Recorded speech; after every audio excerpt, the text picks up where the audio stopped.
Hello everyone, welcome back to file handling part 3. Actually, we are done with part 1 also and part 2. So here in part 3, it will be very small video. It is all about append. Okay, so we are you opening our file dummy123.txt file, but not in writing mode, not in reading mode, but we are opening in that append mode. But before we go ahead or before we start, let me open that dummy123 file. What is there in the dummy123 file already? That is welcome to Python programming. Already it is there. Okay, and we are writing hello, we are writing hi, and just for acknowledge purpose we are writing print success, and then we are closing our file connection. So control S and F5.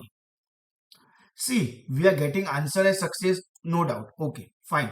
Let's check what happened to that file now.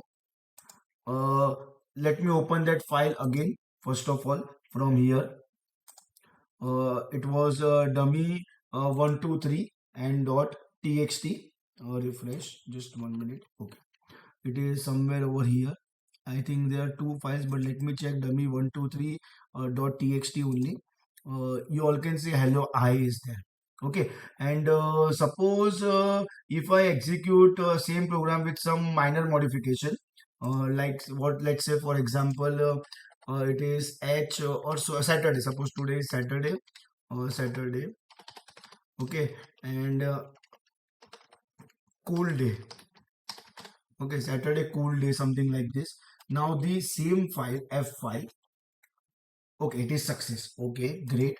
So obviously what we are getting over here when we will open this file, refresh. Okay, dummy123.txt. See, previous message as it is, new message it will add. So that is the difference between append and write.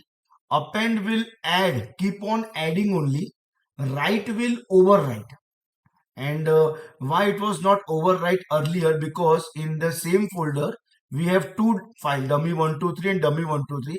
In this it was like welcome to Python programming. Actually, open with notepad. Let me show you that also. See, it was in this file only dummy123 without any extension .txt, and in our program we are writing dummy123.txt. So everything will reflect on that file with the .txt version actually.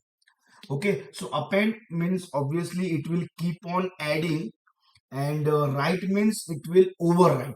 Thank you everyone.